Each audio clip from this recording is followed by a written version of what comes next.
Hola, buenos días. Para el día de hoy vamos a presentarles el tema número 2. Se trata de los aminoácidos, los péptidos y las proteínas. Los aminoácidos son biomoléculas, es decir, moléculas orgánicas, y su importancia radica en que constituyen la base de las proteínas. En su composición química, los aminoácidos presentan 4 elementos químicos importantes, como lo son el carbono, el hidrógeno, el oxígeno y el nitrógeno. En ocasiones, algunos aminoácidos presentan azufre. Todos estos compuestos químicos están dispuestos de una manera muy particular. Ya veremos un poquito más adelante la estructura general de un aminoácido. De los aminoácidos hay muchos. 20 son los que pueden formar parte de las proteínas y son denominados alfa-aminoácidos. Algunos otros pueden estar libres en los tejidos, formando parte de intermediarios metabólicos o cumpliendo variadas funciones. Como dije, la estructura general de un aminoácido está considerada donde exista un carbono llamado carbono central, carbono alfa, que está en un círculo amarillo, y de las 4 valencias posibles, una de ellas está enlazada con un grupo amino, que aparece en un óvalo azul, y otra está enlazada con un grupo ácido carboxílico que aparece en un óvalo anaranjado. De allí el nombre del aminoácido, porque todos presentan un grupo amino y un grupo ácido carboxílico en su estructura general. Las otras 2 valencias están ocupadas, una con un átomo de hidrógeno que está representado en un círculo verde y la otra con una cadena lateral o grupo diferente para cada aminoácido que se denomina cadena lateral R. En ese grupo lateral, lo que esté presente va a darle el nombre y las propiedades a cada aminoácido, porque sin tomarlo en cuenta, la estructura de un aminoácido es igual a la de los otros que existen, excepto por lo que exista en la cadena lateral R. En esta lámina tenemos los nombres y las abreviaturas de los 20 aminoácidos que forman parte de las proteínas. Cisteína, histidina, treonina, leucina, metionina, fenilalanina, ácido aspartico, glutamina, triptófano, glicina, arginina, lisina, valina, isoleucina, alanina, ácido glutámico, asparagina, prolina, tirosina y serina. Y al lado pueden notar que la abreviatura consiste en 3 letras, que generalmente coinciden con las 3 primeras letras del aminoácido en cuestión. Necesitamos clasificar a los aminoácidos y existen varias clasificaciones. La primera de ellas es según la estructura química de lo que exista en la cadena lateral R. Como decía antes, el remanente es idéntico para todos los aminoácidos. Según esto, hay aminoácidos considerados alifáticos. ¿Quiénes forman parte de este grupo? 5 aminoácidos: glicina, alanina, valina, leucina e isoleucina. Y quiero que noten que la cadena lateral R está conformada por una cadena carbonatada que es lineal o ramificada, pero que nunca es cíclica. Esos son los aminoácidos alifáticos. También tenemos aminoácidos considerados aromáticos, todos aquellos, triptófano, tirosina y fenilalanina, que en su cadena lateral R presenten al menos un anillo aromático, que para el efecto de la lámina está en la parte derecha en color verde. Tenemos aminoácidos considerados hidroxilados, y son todos aquellos que en su cadena lateral R presentan un grupo hidroxílico. Es el caso de treonina y serina. Tenemos aminoácidos azufrados. son aquellos que presentan azufre en su cadena lateral R, y es el caso de cisteína y metionina. Los aminoácidos básicos son aquellos que presentan un grupo amino, que es un grupo básico, en su cadena lateral R. De paso, este grupo siempre está ionizado, es decir, presenta una carga parcial positiva. A este grupo pertenecen arginina, lisina e histidina. También tenemos aminoácidos considerados ácidos, porque en su cadena lateral R presentan un grupo ácido carboxílico adicional, que además está ionizado, es decir, con carga parcial negativa. El caso de ácido aspartico y ácido glutámico. Hay las amidas derivadas de aminoácidos ácidos, como lo son la glutamina derivada de ácido glutámico y la asparagina derivada de ácido aspartico. Y finalmente tenemos el iminoácido, porque esta molécula prolina presenta su grupo amino del carbono alfa enlazado con la cadena carbonatada del grupo lateral R. Esta clasificación entonces está basada en la estructura química de lo que se presente en la cadena lateral R. Y según esto tenemos aminoácidos alifáticos, aromáticos, azufrados, hidroxilados, básicos, ácidos, amidas derivadas de aminoácidos ácidos y el iminoácido. La siguiente tenemos una clasificación donde se basa en la polaridad de lo que exista en la cadena lateral R. Ya vimos que habían aminoácidos alifáticos, aromáticos, y todos estos presentan cadenas carbonatadas que son visibles en lo que dice apolar en la lámina. Vean que el grupo de la cadena lateral está distinguida con un color azul, violeta intenso, para diferenciarlo del resto de la estructura general, que es igual en todos los aminoácidos. Según esto, entonces, el carbono, que es una molécula muy estable en la naturaleza, comparte sus electrones de manera muy equitativa, es decir, lo comparte en un enlace covalente no polar. Pero en el aminoácido existen dos grupos polares, que son el grupo amino y el grupo ácido carboxílico. Es decir, hay un contraste de fuerzas entre lo polar y lo no polar. ¿Quién va a ganar? Pues dependiendo de la magnitud, del tamaño de la cadena lateral R y de la cantidad de carbonos que está presente, además de la ausencia de grupos polares en esta cadena lateral R, entonces el contraste de fuerzas va a hacer imposible que el aminoácido se disuelva en agua a pesar de tener grupos polares. Por esa razón, alanina, valina, leucina, isoleucina, prolina, metionina, fenilalanina y triptófano son considerados aminoácidos insolubles en agua. Noten entonces su cadena carbonatada, que de repente anula, en el caso de alanina, con poco, anula la fuerza del grupo carboxílico y del grupo amino, pero en el caso del triptófano es totalmente insoluble en agua porque el grupo carbonatado es mucho mayor.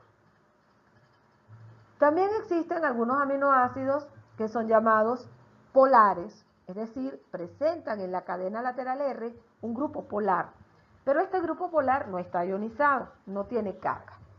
Entonces, esos aminoácidos son solubles en agua. ¿Quiénes? Glicina, serina, treonina, cisteína, asparagina, glutamina y tirosina. A pesar de que, por ejemplo, en el caso de tirosina tiene un anillo aromático, este anillo aromático finaliza en un grupo polar. Y es un grupo polar porque está conformado por dos elementos químicos de electronegatividades totalmente diferentes. El oxígeno electronegativo y el hidrógeno electropositivo. Así como el grupo mercapto de la cisteína, SH, también el azufre es electronegativo y el hidrógeno electropositivo. Y en el caso de la asparagina y de la glutamina, el grupo amino que está presente en la cadena lateral R es un grupo polar, porque nitrógeno es electronegativo e hidrógeno electropositivo. Aquí está glicina, que lo único que tiene es un hidrógeno en su cadena lateral R, y por esa razón también es considerada polar sin carga. Y para finalizar esta clasificación, tenemos los aminoácidos ácidos, que están en el recuadro rosado fucsia, y los aminoácidos básicos. Los ácidos y los básicos son los aminoácidos considerados francamente polares, porque además de tener grupos polares, estos grupos están ionizados, lo que hace mejor aún la solubilidad en agua. El caso de aspartico y glutámico tienen entonces un grupo ácido carboxílico, y el caso de lisina, arginina e histidina tienen un grupo amino en su cadena lateral R. Destacamos en este momento que ellos están aquí en este es el orden, vamos a decir así, de solubilidad en cada grupo en agua, desde el más soluble en agua hasta el menos soluble en agua. En el caso de los apolares, alanina, valina, leucina, isoleucina, prolina, metionina, fenilalanina y triptófano. Y ustedes dirán, pero es que acaba de decir que no son solubles en agua. Sí, sin embargo, recuerden que todos los aminoácidos en mayor o menor grado van a tender a disolverse en agua, porque todos tienen esos grupos polares, amino y carboxilo, en su carbono alfa. En el caso de los polares sin carga, tenemos el orden de solubilidad en agua, será glicina, serina, treonina, cisteína, asparagina, glutamina y tirosina. Y quiero que noten que a medida que se van mencionando los aminoácidos, la cadena carbonatada es más larga, pero tiene un grupo polar. Por esa razón, ese es el orden que se está estableciendo para la solubilidad. Y de los francamente polares, los aminoácidos ácidos se disuelven primero que los básicos, porque ambos tienen carga, y no es porque uno tenga carga negativa y otro positiva. Simplemente la cadena carbonatada de aspartico es la más corta, y por eso es el primero que se va a solubilizar en agua, mientras que la cadena carbonatada de glutámico es corta, pero no tanto, y también se va a solubilizar en agua. Le siguen lisina, arginina e histidina, que también se solubiliza, pero que tienen cadenas carbonatadas más largas, y en el caso de histidina, cíclicas. Una vez hemos hablado de esto, comentamos que existen también aminoácidos proteicos, como dije al principio, que son los que forman parte de las proteínas, y aminoácidos no proteicos, que son aquellos que están solos, aislados, como intermediarios metabólicos o cumpliendo variadas funciones en el organismo. Aunque la importancia de los aminoácidos radica en la conformación de péptidos y proteínas, hay algunos aminoácidos que tienen funciones particulares. Unos pueden ser precursores de sustancias no proteicas, como intermediarios metabólicos, otros pueden ser hormonas, otros son esenciales en la formación del grupo en las bases púricas de ADN y ARN, las bases pirimidínicas también, y también como neurotransmisores. Es decir, podemos observar variadas funciones. Sin embargo, nosotros nos centramos siempre en la primera, en formar parte de las proteínas. Esa es la importancia de los aminoácidos. Vamos a hablar de las propiedades físicas. Los aminoácidos en forma pura son sólidos, blancos y cristalinos, presentan un alto punto de fusión. De manera general, son insolubles en solventes orgánicos no polares, como el éter, el benceno y el cloroformo, y son solubles en los solventes polares, como el agua. Ya hemos explicado que esto se debe a la presencia del grupo ácido carboxílico y del grupo amino, y que en la cadena lateral R también pueden existir algunos grupos funcionales que permitan o impidan, en dado caso, la solubilidad del aminoácido. Esto también va a representar un papel importante en la estructura que van a tener las proteínas cuando se configuren. En las propiedades ópticas hablamos de la estereoisomería o los isómeros. Y tenemos que decir que la configuración de un aminoácido que sea del L-aminoácido, es decir, que esté presente en las proteínas, siempre va a tener el grupo amino ubicado a la izquierda y el grupo carboxilo ubicado a la derecha. Según esto, el aminoácido que tiene el grupo amino ubicado a la izquierda será llamado aminoácido L. Y los que tengan el grupo amino a la derecha serán llamados aminoácidos D. Ya dije que los aminoácidos L son los que forman parte de las proteínas. Entonces, pueden existir de dos maneras, todos los aminoácidos excepto glicina, porque ese carbono que yo estoy llamando como carbono alfa, también es conocido como carbono quiral, porque las 4 valencias de ese carbono están unidos a elementos diferentes. Por lo tanto, existen 2 posibilidades de ordenamiento alrededor de él, es decir, el grupo amino a la derecha o el grupo amino a la izquierda. También, 2 aminoácidos tienen 2 carbonos quirales, y en este caso existirán 2 posibilidades en cada carbono quiral, es decir, 4 posibilidades de ordenamiento o configuración alrededor de ese carbono quiral. Los aminoácidos que yo llamé como L-aminoácido y D-aminoácido son los isómeros, ¿ok? Son imágenes en el espejo. Pero cuando existen los aminoácidos como treonina e isoleucina, que tienen 2 carbonos quirales, pueden dar origen a un isómero que se denomina diasterómero. Es decir, son idénticos y difieren en la configuración de un carbono quiral. La estereoisomería de los aminoácidos ocasiona las propiedades ópticas y los aminoácidos pueden desviar la luz polarizada a la derecha y serán llamados dextrogiros, o a la izquierda y serán llamados levogiros. Pero ojo, no existe relación en que un isómero L con el grupo amino a la izquierda estrictamente deba ser considerado levogiro y un isómero D estrictamente deba ser considerado dextrogiro. Lo que estoy diciendo es que un aminoácido L puede ser levogiro o puede ser dextrogiro. Y un aminoácido D puede ser levogiro o dextrogiro. Lo que sí es cierto es que si un aminoácido L es levogiro, su forma especular o su imagen, su isómero D va a ser dextrogiro y viceversa. Eso sí, siempre se mantiene.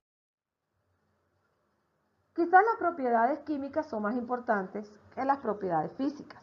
Y vamos entonces a la solubilidad. Ya hablamos de que existe, según la solubilidad del aminoácido, 4 grupos. El grupo no polar, el grupo polar sin carga, el grupo polar con carga positiva y el grupo polar con carga negativa. También, debido a la presencia del grupo ácido carboxílico, los aminoácidos pueden tener 2 propiedades químicas. Una de ellas, la descarboxilación, lo cual significa pérdida del grupo ácido carboxílico y transformación del aminoácido, como ya perdió el ácido, ahora se transforma en una amina. También puede existir la ocurrencia de la reacción química entre el OH del grupo ácido carboxílico y otro OH de otro elemento químico. Esta reacción da origen a la formación de un éster y la reacción se llama de esterificación. También tenemos la presencia del grupo amino permite 2 reacciones diferentes. La primera es la desaminación y en consecuencia se forma un alfa-cetoácido y amoníaco.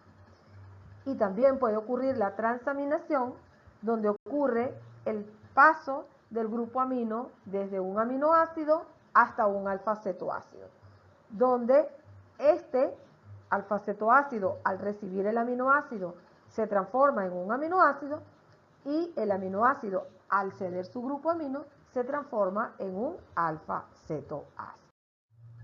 En las reacciones que ven a continuación tenemos la descarboxilación, lo cual implica pérdida del grupo ácido carboxílico, transformación en amina, que da origen a ciertos, vamos a decir que elementos químicos importantes. Por ejemplo, la cadaverina es el resultante de la descarboxilación de la lisina, así como la histamina de la histidina y la serotonina de la descarboxilación del triptófano. No todos los aminoácidos se descarboxilan, pero los que lo hacen generan sustancias de importancia. Y dióxido de carbono. En la esterificación, que es la reacción para formar un éster, tenemos entonces la reacción entre el OH del ácido carboxílico de un aminoácido y el OH de un alcohol para formar un éster y la molécula de agua. La desaminación es la pérdida del grupo amino, donde está en azul, se pierde como amoníaco y lo que se forma es un alfa-cetoácido que aparece allí como alfa-cetoglutarato. Y la transaminación es la reacción entre un aminoácido y un alfa-cetoácido para que el aminoácido se transforme en alfa-cetoácido y el alfa-cetoácido en aminoácido.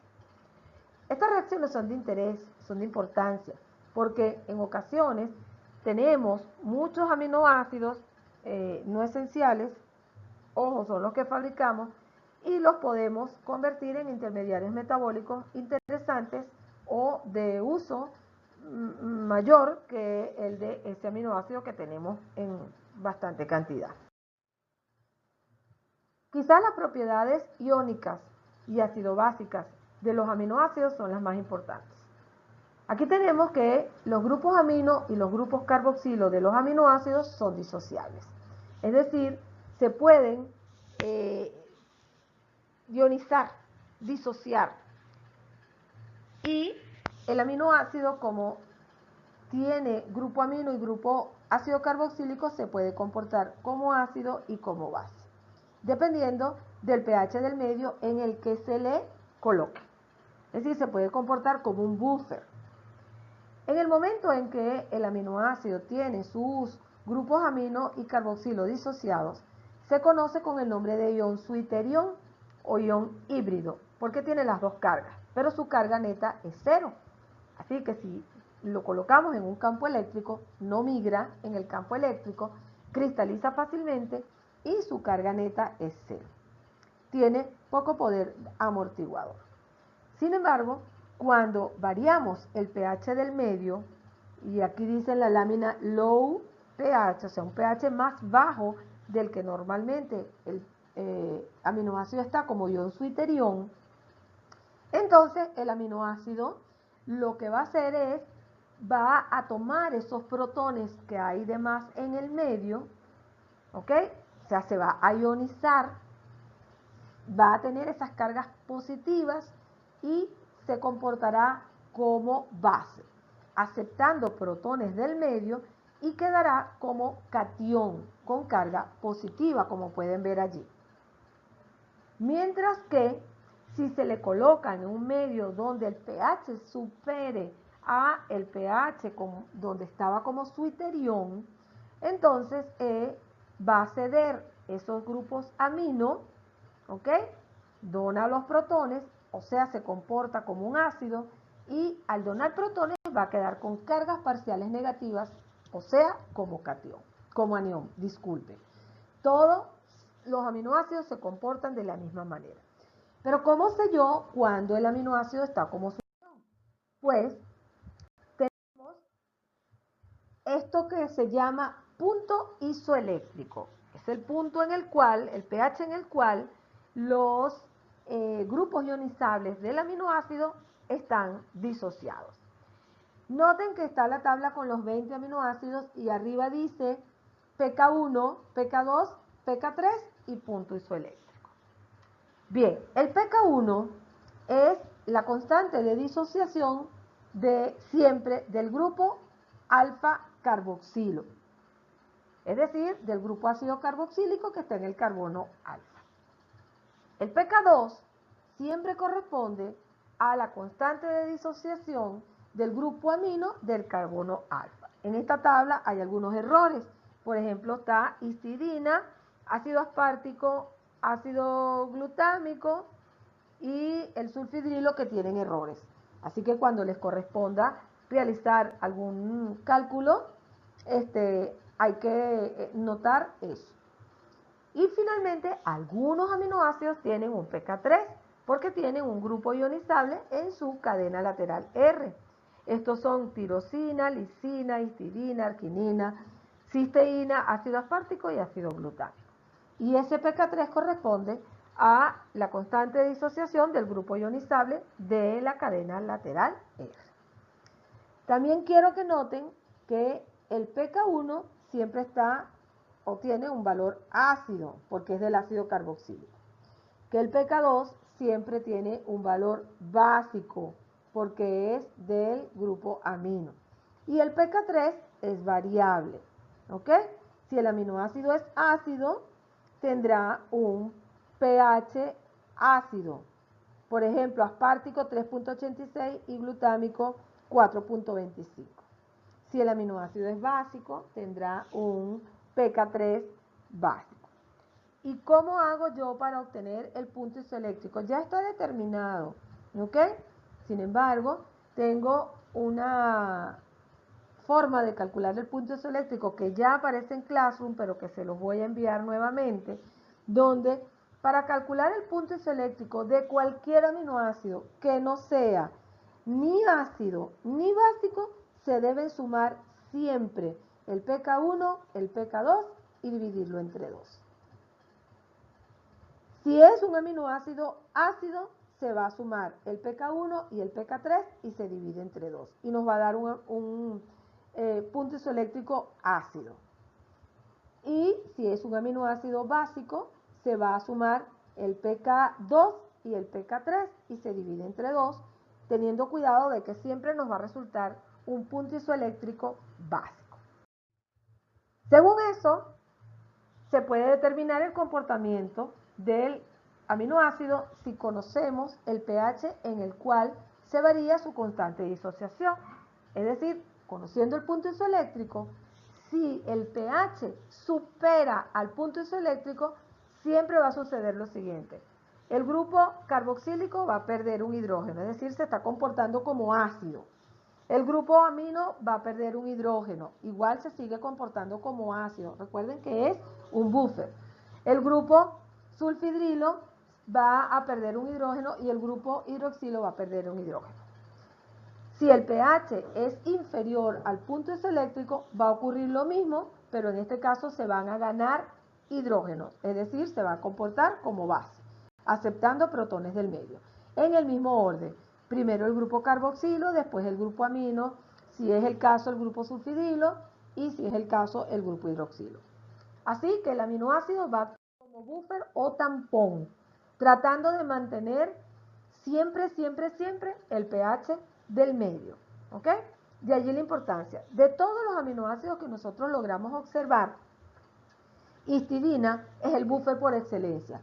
¿Por qué? Porque histidina, su punto isoeléctrico es 7 punto algo, 7.5, y es bastante similar a el pH de la sangre, y por eso histidina se considera el buffer por excelencia. Así que podemos concluir que si el pH es menor que el pKa del grupo funcional, este se va a comportar como base. Va a aceptar protones y va a adquirir forma de ácido, es decir, va a adquirir cargas positivas o cationes. Si el pH es mayor que el pKa o el pKb, el grupo funcional se va a comportar como un ácido, cediendo protones al medio y adquiriendo forma de base, es decir, como anión. Si el pH es igual al pKa, el elemento se va a comportar como buffer, manteniendo estable la concentración de hidrogeniones y se va a comportar como su iterión, 50% ácido, 50% básico, ion híbrido. Bien, a continuación tenemos que hablar de los péptidos. Y los péptidos son estructuras formadas de la unión de varios aminoácidos en forma secuencial, gracias a un enlace que se forma que se llama enlace peptídico, donde los aminoácidos que van a estar presentes en el péptido van a perder el hidrógeno del grupo amino y el hidroxilo del grupo carboxilo. Por lo tanto, como ya no van a ser aminoácidos completos, se les denominará residuos. La estructura de un péptido siempre se va a representar con el residuo N-terminal o amino terminal a la izquierda y el residuo C-terminal o carboxilo terminal a la derecha, toda vez que son L-aminoácidos. Tienen entonces diferentes estructuras del péptido y la formación del enlace peptídico, la representación del péptido y del enlace peptídico y tienen las características del enlace peptídico. Es un enlace covalente, tipo amida, planar, donde el grupo amino y carboxilo están en un mismo plano. Es un enlace fuerte y primario, rígido, sin ángulo de rotación, que carece de carga eléctrica a pH fisiológico. Carácter de doble enlace parcial. Pero tenemos que hacer la salvedad de que los enlaces del carbono alfa con el amino y con el carboxilo sí tienen ángulo de rotación y pueden formar puentes de hidrógeno entre ellos, plegando la estructura para formar entonces la proteína. El oxígeno del grupo carbonilo es electronegativo y el hidrógeno del grupo amídico es electropositivo. Entonces, estos dos átomos están en posición trans, uno en el plano superior, uno en el plano inferior. Por el carácter rígido del enlace no se pueden aproximar y ellos entre sí no pueden establecer puentes de hidrógeno en un mismo enlace, pero lo pueden establecer con otros aminoácidos que se consigan enseguida, pues, a 2, 3 aminoácidos de distancia. Tienen la imagen entonces de las características de los enlaces peptídicos. Y nos vamos con la función y la importancia. Los péptidos tienen muchas funciones, así como los aminoácidos. Aparte de que son, vamos a decir que proteínas pequeñas, también pueden ejercer control sobre la tensión arterial, sobre el crecimiento, sobre el parto, la lactancia, la homeostasis, los niveles de glucosa y la defensa inmunológica. Pueden ser antibióticos, vasoactivos, antioxidantes, neuropéptidos y hormonas. Así que sus funciones son variadísimas. Para terminar esta parte, les dejo péptidos de interés, el aspartame, que es un péptido industrial, un péptido comercial, no lo producimos nosotros. Sin embargo, nosotros sí producimos algunos, como por ejemplo la carnosina. Este es un dipéptido natural que presentamos en el tejido muscular. Y a seguidas están las proteínas. En proteínas no voy a realizar mucho énfasis, toda vez que es parte del trabajo que ustedes tienen que realizar. Les quedan las láminas en las clases que yo les envío para que puedan entonces ustedes trabajar con las proteínas. Básicamente, en nuestra actividad de trabajo vamos a hablar de 3 proteínas importantes como son la hemoglobina, las inmunoglobulinas y la inmunoglobulina secretora presente en saliva. El colágeno también es